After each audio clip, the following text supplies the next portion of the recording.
नमस्कार। कार्यक्रम जौन सरोकार में आप लोग के स्वागत बटे। अभी अपने सबन देख रहा बानी माई टीवी और ई कार्यक्रम के साथ में हमने के जनता के आवाज़, जनता के विचार और जनता के जनअपेक्षा अनुसार हमने के ई कार्यक्रम संचालन करे सन। जनता के दुख सुख और जनता के विचार के हमने के ई कार्यक्रम में लेकर के चलनी सन। जनता के हरेक विषय से सरोकार रखे वाला विषय वस्तु ई कार्यक्रम में उठावल कर सन। और कार्यक्रम के साथ में हम मानी मोहनलाल पंडित और ई कार्यक्रम के साथ में आज हमने के बहुत सारा विशेष कहीं ना कि हमने के विषय पर चर्चा परिचर्चा होके जा रहा बटे। आज हमने के पानी के विषय पर और अभी जो 2-3 दिन पहले जनमत पार्टी के बारा जिला में एगो बहुत बड़का कहीं ना कि जो पार्टी प्रवेश भइल ओकरा विषय में और आम जनता के अभी के का समस्या बटे उ सब लगायत के विषय में हमने के चर्चा परिचर्चा और अंतर्वार्ता करे जा रहा बन। और अभी हमने के स्टूडियो में उपस्थित बानी जनमत पार्टी के मध्य प्रदेश के उपाध्यक्ष और बारा जिला क्षेत्र नंबर 3 के ख के मध्य प्रदेश सभा के हमने के कहीं ना कि प्रत्याशी वहाँ के संतोष पटेल जी बानी। स्वागत बा नेताजी कार्यक्रम में अपने के। धन्यवाद अपने के और अपने के माई टीवी चैनल के साथी लोग के भी। सबसे पहले अभी के जल्दो बल्दो विषय अपने लोग के पार्टी प्रवेश और पानी के समस्या के मद्देनजर करते हुए अपने लोगन के पार्टी अपने लोग काफ़ी कर रहा बानी ई विषय हो गए। और अपने लोग जो पार्टी प्रवेश भइल बा ए विषय में हम तो कहबे करम, लेकिन अभी के जौन चर्चा परिचर्चा के विषय बाटे पार्टी प्रवेश जौन भइल बाटे वास्तव में अपने के क्षेत्र के जौन अपने के प्रतिपक्ष में अपने लोग लड़त रहनी वो भी अपने दोनों के एक पार्टी में अब आ चुकल बानी पारस जी। तो ई बतावल जाओ जन स्तर में ई प्रश्न बाटे कि अब कैसे होई एगो मैन में 2 गो शेर लोग आ गए, अब के लड़ाई हुई, अब के लड़ी का लड़ी ये विषय में बहुत चर्चा परिचर्चा हो रहा बाटे। एक विषय में अपने का कहे चाहे कथी बा मोहन जी ई पार्टी प्रवेश जो रलक हुए अपने के 12 क्षेत्र नंबर 3 के जनता के मांग रलक हुए। मांग ऐसे रलक हुए जे जब तक ले सब लोग परिवर्तनकारी शक्ति लोग एक ठाव में ना होखल जाई तब तक ले ई जो षड्यंत्रकारी शक्ति बा कांग्रेस एमाले उ सब लोग के मुकाबला करे में दिक्कत बा। तो उसे हमनी के ई नेता लोग डबल पी और डबल एस एक साथ में बैठ के हमनी के राय भर जे ई चारों आदमी एक ठाव में आवल जाम आ चारों आदमी जे जौना हिसाब से मतलब जौना लायक हुई जनता के अपन संगठन के राय क के हमनी एगो औरी एमे बानी डबल पी या डबल एस के साथ में कलामुद्दीन मदनी जी बानी। वो भी 2 बार अपने के स्वतंत्र से चुनाव लड़ल बानी, वो भी हमनी के साथ में बानी, पार्टी के केंद्रीय सदस्य बानी। ये 5 आदमी बैठ के अब आ गई निशन तब 5 आदमी बैठ के राय सलाह हुई जे ये 5 आदमी में से के मेयर में लड़ो, के उप मेयर में लड़ो, के सांसद में जाई, के विधायक में जाई। हाँ ऐसा स्थिति बा। अब विपक्षी दल एमे परेशान बा जे ई दोनों आदमी आयल हुए तो दोनों आदमी के एक गो ठाव में के लहान लड़ी। तो हम वो विपक्षी दल लोग के भी हम ही बात कहे के चाहें जे अपने लोगन के परेशानी होके के जरूरी नहीं है। हमनी राय सलाह से सारा के उ आइल बानी सन आ राय सलाह से हमनी समस्या के निकास भी देम सन। समय आवताटे तो हमनी निकास देम सन अपने के अब जन स्तर में जौन प्रश्न बाटे कि पारस जी और प्रमोद जी जौन पार्टी प्रवेश अपने लोग के पार्टी में कैलन वास्तव में उ लोग के बार्गेनिंग कहीं पार्टी से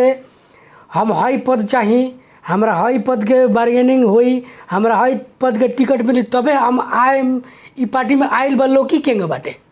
कि सीधे पार्टी में आ गए बाटे जे अपने के तो मध्य प्रदेश के उपाध्यक्ष बानी, अपने के तो हद तक ले बात था होके के चाहिए। अपने जानते हैं का कहे के चाहें कि जनता अन्यूले में रहो ना। हम अपन क्षेत्र के जनता के और अब ई जौन पार्टी प्रवेश भइल हुए ई एकर प्रभाव 8 जिला में पड़ी। तो उसे हम अपन क्षेत्र के जनता के माध्यम से ही पहले चले के चाहें जो अपने लगन के तनको घबराए के जरूरत नहीं है। हमरा के अपने लगन अपन अमूल्य मत दे के जौन कदर के लिए बाई लगन अपने लगन के अमूल्य मत के कारण से हमनी के मध्य प्रदेश के उपाध्यक्ष तक ले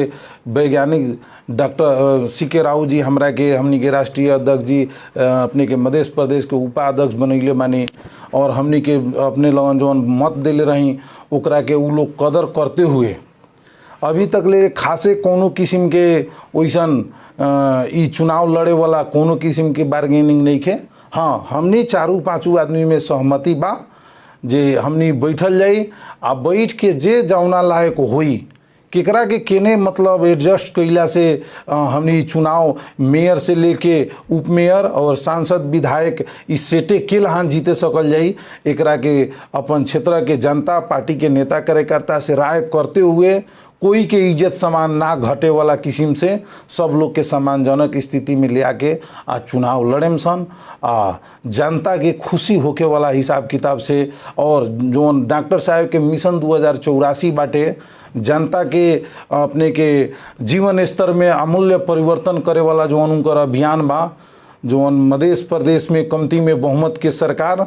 और केंद्र में जनमत पार्टी के हाथ में मतलब बागडोर रहो सरकार के ई स्थिति लियावेला ई अभियान हमनी के छेड़ले बानी सन। ई अभियान अपने के हम अपने के चैनल के माध्यम से कहे के चाहेम 8 जिला में हमनी के पार्टी के नेता कार्यकर्ता लोग हमनी भी प्रेशर दे रहल बानी सन जे अपने लगन तनका अपने लगन आगाड़ी बढ़ेम कुछ लोग के लियावेला तबे जाके हुई तो आगाड़ी बढ़ल जाम समय स्थिति परिस्थिति जे लहान आई पार्टी जे लहान हमनी के वैज्ञानिक के पार्टी में बानी सन तो के लहान सब नेता लोग के समायोजन हुई ए पर डॉक्टर साहब भी एकदम गंभीर बानी उसे कोई के टेंशन लेवे के जरूरी नहीं के हमनी एकदम निकास देम सन एने क्रिया 12 क्षेत्र 3 चुनाव के बेरा माने पार्टी में भाड़ भइलो केकरो टिकट ना मिलो तो छोड़ के जाए वाला अवस्था ननु भाई अपने ई हम अपने के हम स्वस्थ करवाए के चाहे हम अपने के हम 3 नंबर क्षेत्र के जनता के भी जे अपने लोगन के तनको घबराए के जरूरी नहीं के टिकट ला वैसन कोनो किस्म के दिक्कत ना हुई ई हमनी के ऑलरेडी मतलब हमनी के साथी लोग में मतलब नेता लोग में ई डबल के बेरा मतभेद ना हुई चुनाव से बहुत आगाड़ी हमनी के अब प्रवेश हो गल अपने के बहुत जल्दी हमनी बैठक बुला के आ धीरे धीरे अब हर एक वार्ड से हमनी के बैकफीड लेके आपने के केकरा के कहाँ ले जाए के बाटे लगभग हमनी के 2-3 महीना के अंदर में मतलब मोटा मोटी जेकरा अभी के कहाँ लड़े क्लियर नहीं के भेल एकदम नहीं के क्लियर अपने के भी क्लियर नहीं के अब लड़े वाला व्यक्ति है क्षेत्र में जी तो अब तो हमनी तो लड़ले बानी सन लेकिन अब स्थिति परिस्थिति कहाँ के लहान बनता टे अब जैसे कैसा क्या स्थिति है कहीं संसद में जाके स्थिति तो अपने के आएगी कहीं मेयर में चल जाके स्थिति आएगी कहीं वार्ड में चल जाएगी ना कैसा क्या स्थिति हेलहान जनता का विश्वास कराओ सुनिए हम जनता के ई बात कहे के चाहें जे यहाँ हम 5 गो पद कहनी है 2 गो विधायक 1 गो सांसद मेयर उप मेयर 5 गो पद बा ना 5 गो पद बाटे तो 5 लायक के आदमी इनमें चाहिए हमनी के अब ना पार्टी प्रवेश होता टे तो अभी तक ले 3 आदमी रहनी सन तो 3 गो सीट रख मतलब पर आदमी लड़े वाला स्थिति में रख होगी मजबूत कैंडिडेट अपने के अभी खान 5 आदमी भइनी सन तो 5 गो ठाव बा 5 आदमी मतलब क्लियर कट मतलब स्थिति बा तो वो से हमनी के तनको में दिक्कत नहीं के पार्टी जेला खान मतलब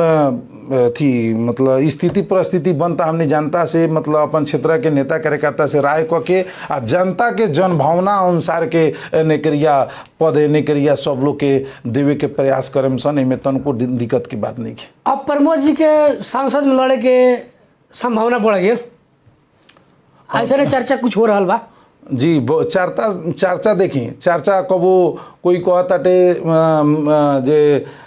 पारा जी ने मेयर में लड़ियन, कोई कहता शिवनाथ जी मेयर में लड़ियन, कोई कहता थी प्रमोद जी सांसद में लड़ियन, कोई कहता जे पारा जी सांसद में लड़ियन। तो जनता तो कहबे करे आ विपक्षी दल भी ये में चाही हमनी के डाइवर्ट करे के, लेकिन हमनी एकदम अस्वस्थ बानी सन एमे करिया तनको डाइवर्ट ना होके सन। हमनी के अपना में भी तो राय मतलब करबे करम सन, संगे संगे 2700 वार्ड से मतलब बैकफीड लेम सन। ऊपर से हमनी के केंद्र के नेता लोग भी ऊपर से देख रहल बाटे, उ लोग ठाइन में बहुत सारा एक्सपीरियंस बाटे। तो उ एक्सपीरियंस के हमनी अपना में मन में मतलब लेते हुए वो लोग से राय सलाह करते हुए केलहान जीत भी हुई आ एकर प्रभाव दोसर क्षेत्र में भी पड़ो और मध्य प्रदेश के कमती में 8 जिला में पड़ो। एकरा ला हमनी एकदम गंभीर बानी सन आ निर्णय भी एकदम जनता के चाहना अनुसार के करेम सन। वास्तव में अब जनमत पार्टी मध्य प्रदेश में माने मजबूत तरीका से दृढ़ तरीका से 2084 में आई सीट एकदम जन चाहना अनुसार भी काम करता। अपने के मध्य प्रदेश के सरकार अपन ही लोग के पार्टी के जन चाहना अनुसार तो काम जनता के गुनासों अनुसार सुनलस तो कहीं ना कहीं तो कमी महसूस हो रहा बाटे नु। देखिए का मित्र पत्रकार मित्र अपने के जोनी मध्य प्रदेश के सरकार जब 13 महीना जितना हो गल अपने के जनता के भावना अनुसार काम करे के प्रयास कर अभी सुनिए अभी अस्पताल अपने के मुख्यमंत्री जी उतनी बड़ी अस्पताल खोलवैलन अब का जोन बार्गेनिंग करके पैसा लेता ना सारा अस्पताल खुलता भीतरे भीतरे उधर पे बंद करवैलन अभी खुलता ये अपने के बात है। भीतरे भीतरे न्यूज में आ रहल बा हम देख रहल बानी जी जी न्यूज में तो मुख्यमंत्री जी उतनी बड़ा एक्शन लेके सारा अस्पताल बंद करवा दिलन और अभी का जोन पैसा लेके और बार्गेनिंग करके अस्पताल खुल रहा बटे कह के न्यूजे में आइल बाटे न्यूज में लिखे के कुछ पत्रकार साथी लोग भी बा अपन खींच जनमत पार्टी से सधावे के ने क्रिया काम नहीं तो वो विषय तो प्रश्न करे के पड़ल। जी जी हमनी के बात सुनल जाम अपने के अस्पताल में छड़के कैला से जनता जौन त्राही माम रलक हुए प्राइवेट अस्पताल के जौन अनावश्यक रूप से ऑपरेशन में नाहियो करे वाला बा तो ऑपरेशन में रखे के आईसीयू में रखे के जमुना ठाई डॉक्टरे नहीं के जौन आईसीयू में रख देवे के जमुना के 15 बेड बाटे नगर पालिका देता टे ओकरा 15 बेड में ऑपरेशन करे के ना मिली वेंटिलेटर रखे के ना मिली वैसन वैसन लोग गलत काम करते रह कमनों के अपने के नकरिया दरते रिन्यूअल नहीं खे ऐसा ऐसा रलक वैसन वैसन लोग पर कार्रवाई बाटे। अपने के बड़का बड़का हॉस्पिटल मानन सन वो सब में कहाँ है निकरे ओकनी के सब चीज रखले मानन सन डॉक्टर बा जहाँ ओकर दरता बा ओकरा बेसी बेड के मतलब अपने राखे के आईसीयू वेंटिलेटर ओकरा के संचालन करे वाला ओकरा ठाई डॉक्टर बा वैसन हॉस्पिटल पर तो कार्रवाई ना भई रहलक हुए जितना कार्रवाई भई रहलक हुए अपने के ई 15 बेड के लेकिन उसा अस्पताल अभी खुल रहल बा कहीं कहीं एमे का भई बाटे एमे का बा ई कैसे खुल रहल बा मुख्यमंत्री गठबंधन जी जी गठबंधन कार्यक्रम सब मुख्यमंत्री भी देखता रहन जी जी पत्रकार मित्र गठबंधन के सरकार बा एमे गठबंधन के सरकार बाटे एमे वो तरीका से भी तनका सुनी दिक्कत बा अपने के मध्य प्रदेश सरकार ठाइन अपने के नकरिया जौन गणतंत्र आइल बा संघीयता आइल बा ई पूर्ण रूप में नहीं के अपने के अपने मुख्यमंत्री के हाथ में यहाँ के प्रहरी प्रशासन नहीं के वो डायरेक्ट केंद्र से संचालित बा। तो अपने के जवना राजा ठाइन चाहे जवना नकरिया मुख्यमंत्री ठाइन अपन हाथ में प्रहरी ना रही वो अपने के बोल्ड निर्णय करताटे तो ओकरा के कार्यान्वयन करवावेला प्रहरी हुए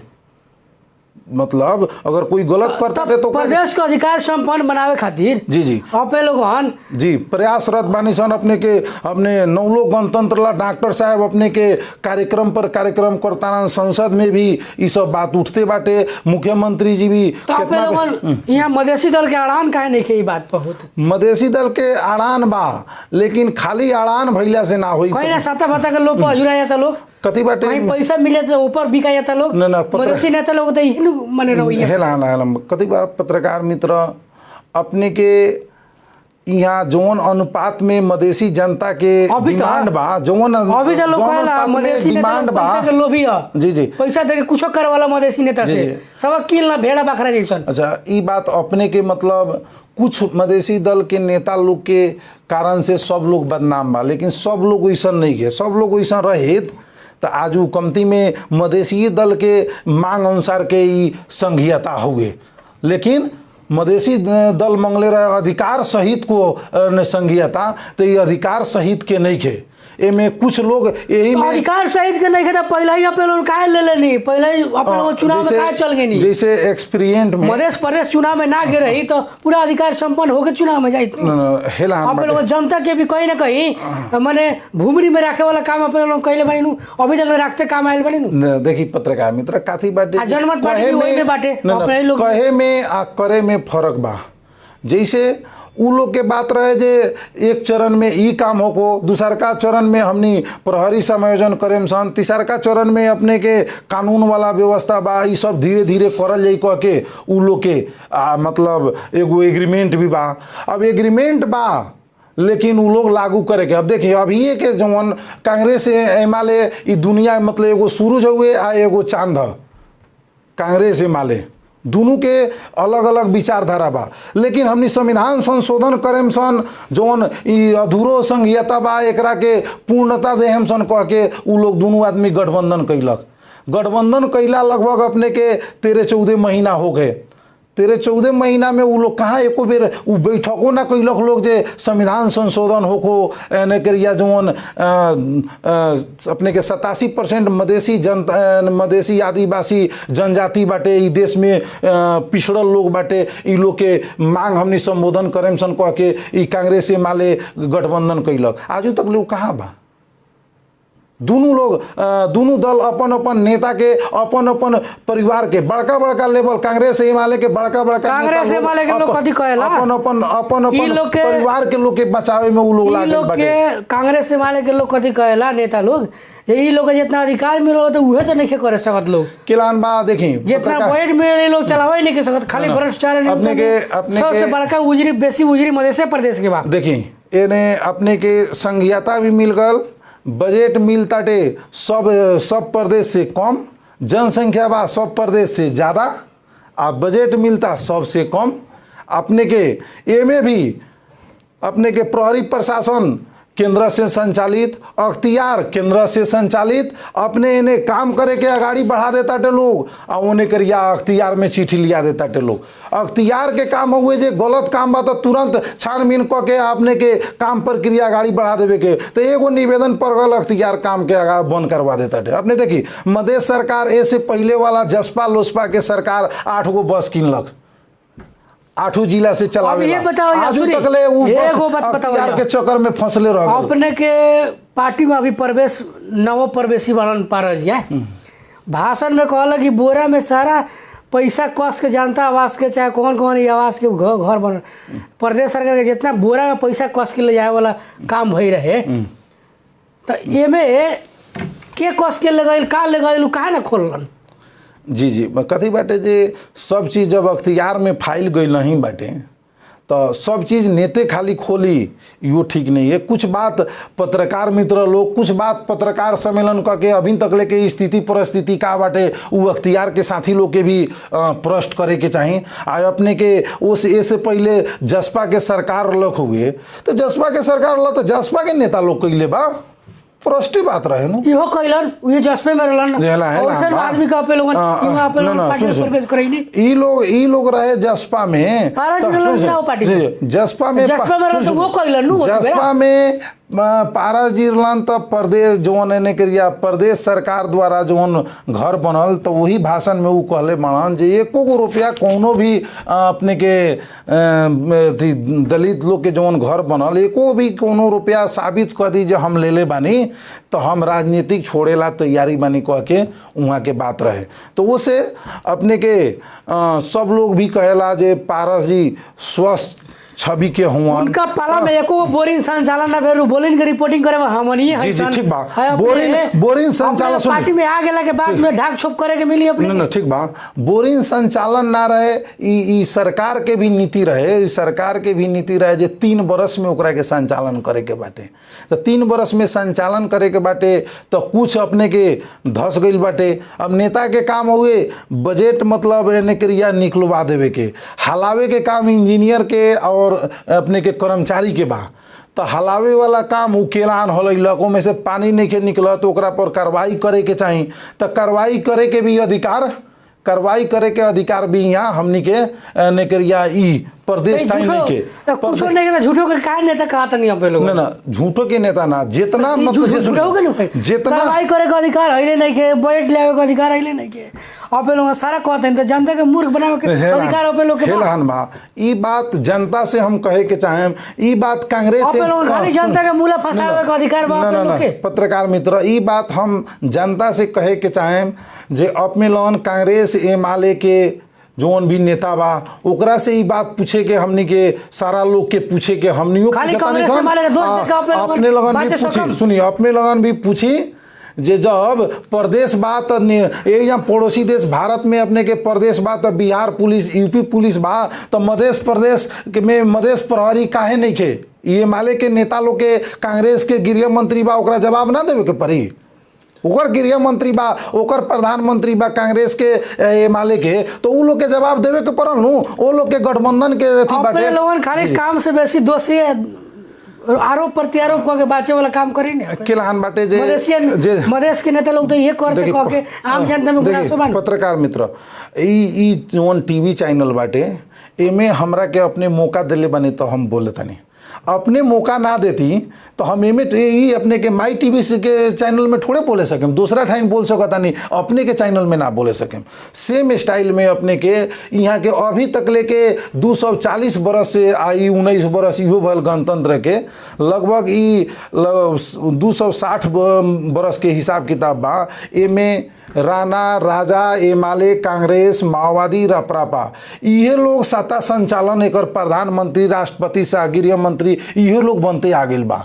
तो बनते आयल बटे उ लोग आ हिसाब मांगे हमनी से मधेसी दल के नेता से तो हिसाब ना दिया सकी एमे संतोष पटेल के अपने बुलैले बानी जनमत पार्टी के ओर से तो एकर हिसाब किताब अपने हमनी के दोनों आदमी के दायित्व बनता अपने का पूछता नहीं ओकर जवाब देवे के वही तरीका से अपने के ई सरकार जो गृह मंत्री बा जौना के हाथ में बा जौन प्रधानमंत्री बा ओकरा हाथ में बा तो ओकरे से पूछल जाई जैसे मधेसी दल के नेतृत्व जवाब ना दे हमने देते नहीं कि हमने नेता लोग खाली कमीशन खाई जी ना भ्रष्टाचार जनमत पार्टी के कमीशन के सेटिंग करी मधेश के जनमत पार्टी के माने मधेश में पड़ल जितने योजना हुई ओकर कमीशन तो मधेसी नेता लोग खात होइनु जी जी हेला सुन ला मधेसी नेता लोग खात होइनु अपने के हम प्रश्न करे के चाहते सीधा बात बताइए अपने सुनिए नेताजी हम अपने के पत्रकार मित्र हम एकरा के हेला 10% 15% पे योजना जो वितरण होता ओकर कमीशन के खाता बताइए जी हम अपने के बतावे के चाहते हैं चर्चा बा बाजार में कमीशन के खाता बताइए ऐसे पहले के दल लोग कमीशन के खाता हमरा ऐसे पहले के दल लोग ट्रेंड जोन लगैले रख हुए ठीक बा उहे सुनिए उहे बात अभी अपने लोन करता नहीं हमनी के बात हुए जनमत पार्टी के मानना बा ना सुनिए जनमत पार्टी के लगाई नहीं जी लेकिन वो ट्रेंड पे आप लोग चलता नहीं 10-15% नहीं कि हमनी नहीं कि कमीशन खाता नहीं हमनी नहीं कि जनमत पार्टी के नेता लोग खाता हमनी वो ट्रेंड में नहीं किसान हमनी के पूरा एकदम जनमत पार्टी के वैज्ञानिक डॉक्टर सीके राव जी के हमनी के मुख्यमंत्री माननीय सतीश सिंह जी के एकदम प्रमाणित करे के पड़ी अपने के सरकार बा जनमत पार्टी के सरकार बाटे देकर बताओ 10% के योजना के बात होता जी जी तो जनमत पार्टी के नेता लोग ना लेते कमीशन में ई बात थोड़े बा जनता का प्रश्न करी ना पत्रकार जी हम प्रश्न ये बात करते नहीं जे जनमत पार्टी और वैज्ञानिक डॉक्टर सीके राव जी हमनी के राष्ट्रीय अध्यक्ष जी के ई मानना हुए जे जितना भी प्रदेश सरकार के बजट बा ई सब के टेंडर करके टेंडर प्रक्रिया के द्वारा विकास होको, जे में भ्रष्टाचार के भी कोनो बात ना होई आ गुणस्तर काम भी होई। लेकिन यहाँ एमाले कांग्रेस ई मध्य प्रदेश में उ खाली ये कार्यकर्ता पोसे वाला काम और मधेश के केलहान तोड़ ममोड़ के यहाँ से मधेसी के वोट कांग्रेस एमाले के माओवादी के झोला में जाओ, उ काम करेला खाली यहाँ अपने के दूसर 6 गो प्रदेश में अपने के 10 लाख माने ओमे भी अपने लोगन बानी शामिल बानी। सुनी एकरा के हमनी बानी सन, हमनी के मिलल बा नेतृत्व, तो हमनी नेतृत्व करता नहीं सन। लेकिन सुनी नेतृत्व करता नहीं सन तो हमनी के जितना वो में मतलब वो प्रदेश सरकार चलावे में जितना हमनी सकता नहीं सन, जितना ओकरा के मतलब भ्रष्टाचार कम होको और निमन से जनता के चाहना अनुसार विकास होको, ए पर हमनी काम कर रहल बानी सन। तो एमे काम कर रहल बानी सन, सरकार के अगुवाई जनमत पार्टी करता, ठीक बा। लेकिन अर्थ मंत्री बाटे अपने के कांग्रेस के, पूर्वाधार मंत्री बाटे अपने के एमाले के, अर्थ मंत्री कांग्रेस के, पूर्वाधार मंत्री बा ओने करिया, गठबंधन के सरकार बा, जिम्मेवारी मुख्यमंत्री जी के मतलब लेवे के पड़ल, देवे के पड़ल जौन काम होता जमुना के। लेकिन अर्थ मंत्री बाणा ने करिया अपने के 2,50,000 10,000 बजट डाले वाला अर्थ मंत्री बाणन कांग्रेस के। तो वो कांग्रेस के जवाब देवे के चाहिए, कांग्रेस के नेता लोग से पूछे के चाहिए। सीधा बात हमनी के बात मुख्यमंत्री बाई, लेकिन हमने कोनो काम की नहीं की। अब देखिए हमनी कोनो काम के एकरा के यो इना 10% 15% भीतर होता वो भी ना रोके सकम। ई बात ऐसन बात नहीं है अपने के बाटे। तो जे भी मतलब साथी लोग बाटे जौन भी दल के अगर लोग गड़बड़ करता ओकरा से भी मतलब हमनी के गठबंधन के सरकार बा ओकरा से भी ई पूछे वाला स्थिति बाटे। लेकिन हमनी के जौन मुख्यमंत्री सतीश कुमार सिंह जी बाणन अपने के देखिए अभिन खान जनता एकदम ईमानदार, एको ढेउआ के कोनो किस्म के दाग ना, आ अपने के जनता के बेसी से बेसी कम साधन स्रोत बा, यही में जनता के बेसी से बेसी केलहान मधेसी जनता के हमनी सुख सुविधा देवे सकेम सन। अभी देखी पहले अकाल मृत्यु कोनो एक्सीडेंट हो जात रहा, बाड़ी पैरों में लोग दहा जात रहा हुए, ओकरा के कोनो किस्म के सरकार देखे वाला ना रहा। लेकिन जनमत पार्टी के मुख्यमंत्री जी के विशेष पहल पर अपने के आयल बाटे अपने के बीमा करके एक्सीडेंट होता टे तो ओकरा के अपने के 10 लाख रुपया देवे के ई सावन 1 गते से लागू हो गल। अपने के कोई भी जनता मध्य प्रदेश के कोई भी जनता के अगर बाढ़ में होको, हानि में होको, चाहे अगलगी से होको, कोई भी जनता के अगर घर अपने के जल जाता, चाहे ढह जाता, चाहे दहा जाता, अगर सही तरीका से सही समय पर सिफारिश करवा के अपने के ले जाके निवेदन दियाई, विपद व्यवस्थापन का उचित व्यवस्था बा जी 5.5 लाख तक लेके घर के अब पैसा देवेला घर के ई सरकार पार्टी के सरकार। अभी मध्य प्रदेश से पानी के हाहाकार बा, अपने जनमत पार्टी के उपाध्यक्ष बानी, मध्य प्रदेश के जनमत पार्टी के सरकार बा, का कर रहल बा जनता के खातिर अपने लोग के मुख्यमंत्री अपने भी देख ले हो के जितने हम गाड़िए कहनी हो जे जितना साधन स्रोत हो उतने में काम करे के बा। हमनी के मुख्यमंत्री चाहे जितना मतलब प्रदेश सरकार का सुनिए एक दिन ना समस्या समाधान एक दिन लाना यही जानकारी बा। सुन जी जी ठीक।